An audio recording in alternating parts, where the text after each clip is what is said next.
Hey there, my friend. What is up? My name is Daniel. This is Drummer Daily. As always, I'm happy that you are here. I hope that you're happy that I'm here. I guess if you're not happy that I'm here, what are you doing right now? If you hear any background noise in the show today, they are. I live in at least the street that I'm on in my neighborhood is relatively new. They're still building a couple of houses on the street. And today they decided to get ready to repave the whole street. You know, when they kind of wrap everything up, they come back and they pave the street one more time to make it nice. And they have to raise up all the manhole covers to be high enough to stick out over the new layer of pavement. So they are jackhammering all of the manhole covers on my street, and they are actually working currently right in front of my house. If you hear any weird noise in the background, that most likely is what it is. So today on the show, I wanted to talk about something that popped up for me this week that I saw, and it was really interesting. I first off just want to say that I think that as far as race issues and things like that, because I know that that's something that's a hot topic for everybody, and we have to use our voice no matter who we are and what our audience is to speak out. So, I think it's important to acknowledge the systemic racism that's existed in the country that I live in America, for a long time, and acknowledge that. And I think as someone who's not a person of color, the best I can do is check myself and see where I've failed before, and then call it out in others, and of course take action every opportunity we get. And so I want to encourage you to do the same, no matter where you are. Racism is not cool, never has been, and it's not enough just to not be a racist. You actually have to take action to push back against that stuff. But the reason why I'm talking about that too is because something popped up that I saw this week, and this is how this relates back to drumming. One of many ways this relates back to drumming, because definitely all of the musical situations that I've been in, I can't actually think of one musical situation I've been in that was not a very multicultural, multi-ethnic type situation. So it's the dynamics of all of that is something I'm very familiar with. Because when you tour with people, you basically live with them, and you get to see things through their eyes a little bit, and it's definitely eye-opening to have lots of people that you get to know over the years who have had. We kind of all get in our little bubbles, and we think that our lives are how everybody's lives are, and then you start to learn that, depending on a lot of things that are outside of our control, like the color of our skin, a lot of us, our lives have been very different, vastly different from each other as we grow up. But apparently, and I don't want to call attention to this because it's not helpful to know the specifics about this situation. In fact, it probably would do more harm than good in a lot of situations, but I want to talk about it because it's the bigger point that I want to talk about in our show today. Which is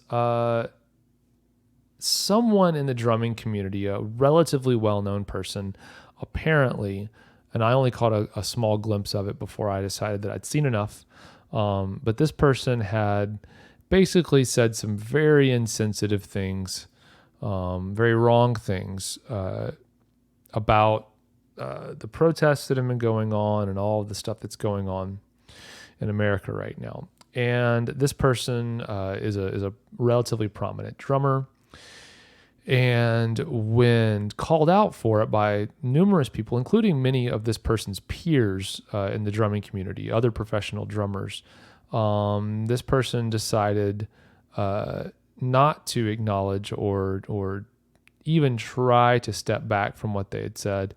In fact, they doubled down and dug in even further and said, "I'm right, you're wrong." And basically, this person, in the course of, I don't know how long it took, a day basically ruined their whole career in music. And they've had a relatively long career in music. Again, the details about who this person is and what they said doesn't matter, because I feel like it probably does more harm than good to go read and see this kind of stuff. But I actually didn't find out about it directly. I actually saw someone talk about this in a Nashville drummers, like a Facebook group that I'm in. It's like for working drummers, or supposed to be for working drummers. And the person that posted about it basically held that up as an example in a good way and said, hey, aspiring drummers, this is an example of how what you say and how you interact with people and how outspoken you are about certain things that are very controversial can really damage your career. And this is coming from someone who's a professional. I know for a fact this drummer who's holding this up as an example, he works for pretty big time artist and has for a long time. So he knows what he's talking about as far as how to interact and make it in the music business and get along with people, all those kinds of things. And interestingly, most of the people commented who replied, most of the drummers who saw that and replied said, yeah, that's right. Like, you're right on. Like, that's great advice. Thank you for sharing that with us.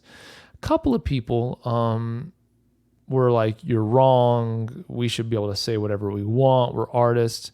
And it's interesting because like that attitude is kind of the same kind of attitude that I've kind of talked against before, which is like this idea that like I'm an artist. I can do whatever I want kind of thing as a drummer. And that's great if you want to, go try to sell records as a drummer. But 9 times out of 10, or maybe more than that, as a drummer, you've got to be involved in somebody else's thing in order to make a living. And so if you want to make a living as a drummer, you got to learn to get along with other people. And it's just interesting. And this is kind of the idea that I wanted to get at today, which is you got to be careful when you are, especially out online as a drummer, and you're looking for direction and guidance or inspiration as far as what you should do as a drummer. You've got to make sure you're aware of the source of the information that you're reading or the advice that you're getting or whatever it is. A simpler way of putting this is the people who are speaking out against this drummer sorry, this is kind of confusing. I don't want to make it confusing. The guy who shared this about the other drummer saying some things that they shouldn't have said and losing their career. The guy here in Nashville that brought this up, the people who were speaking out against him, none of them are professional drummers. None of them know what they're talking about, to be frank. The guy who shared this and said, look, you don't need to be doing this. This is actually an example of what not to do. He knows what he's talking about, not just because he's right, but because he actually is a working professional. So if you hold the two parties up against each other and say, who am I going to trust? Who am I going to listen to?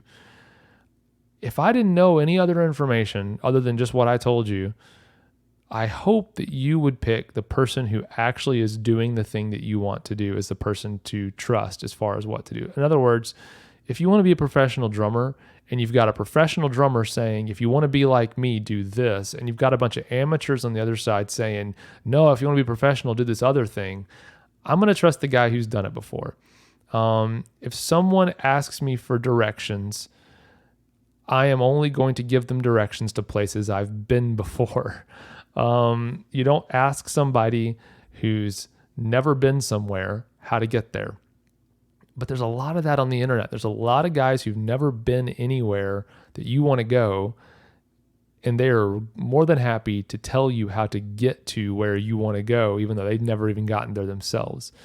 Whole point is, if what they're telling you actually would get them where they want to go or where you want to go, why haven't they done it that way? Why hasn't that worked for them?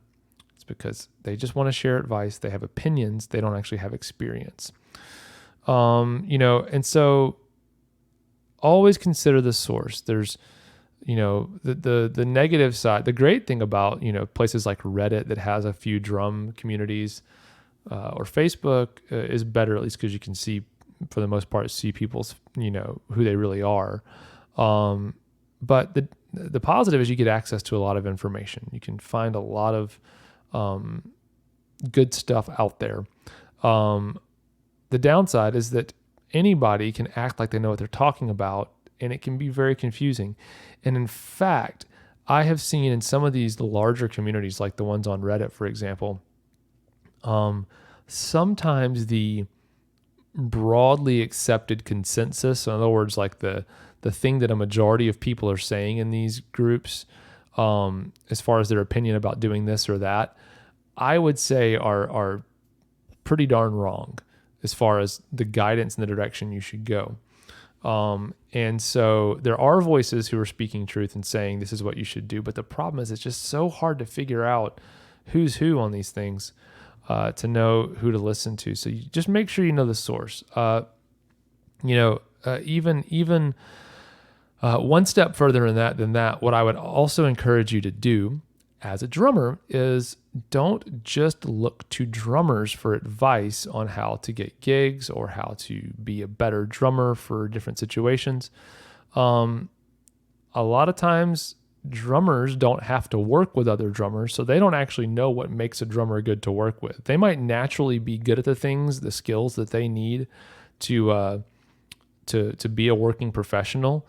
And so they've never had to actually consciously do anything specific to be an in-demand professional musician. So for example, they might always just naturally have a good attitude. So other people who don't naturally have a good attitude would actually have to put on their checklist of things they need to work on as trying to maintain a positive attitude when you're working on music. Now, the guy who is naturally positive all the time doesn't have that on his checklist because he doesn't have to actually do anything to do it.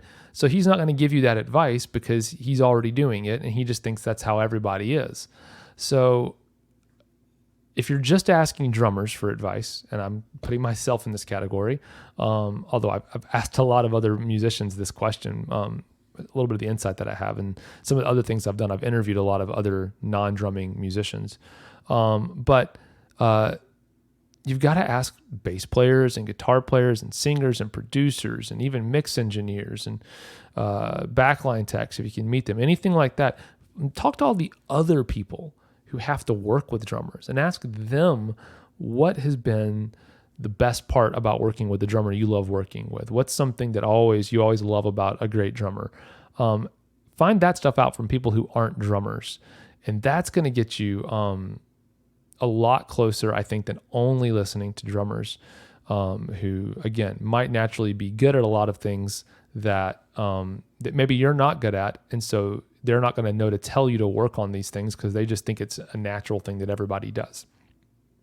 All right, so consider your source, and then look for sources that aren't just drummers to help you with the guidance and advice on getting that career as a pro drummer or as just being a more in-demand drummer, being a better drummer. Even if you don't want a career, just being a better drummer. A lot of times you can get there by doing things that other musicians love. And you're not going to know what other musicians love if you don't ask them what they love. So go find out. All right. So thanks so much for joining me today on Drummer Daily. As always, it makes me so happy to hang out with you a few minutes, a couple of times a week to talk all about drums. If you have any questions or you want to check out some more episodes of the podcast or other things I've done, go check out DanielHadaway.com. It's spelled just like it sounds, Hadaway, Hadaway, DanielHadaway.com. And check out what I got for you there. And we got some new exciting things coming up really soon. I haven't really talked about this much, but I've got some new stuff that's going to help you out in your drumming, in your playing, in your drum sound, and in your career as a drummer. Those are all coming up really soon, just down the horizon a little bit, or whatever you call it, just down the road a little bit. Whatever that is, they're coming up soon. So I can't wait to share those with you very soon. But for now, I'm going to say bye, and we'll talk again soon. All right, bye for now.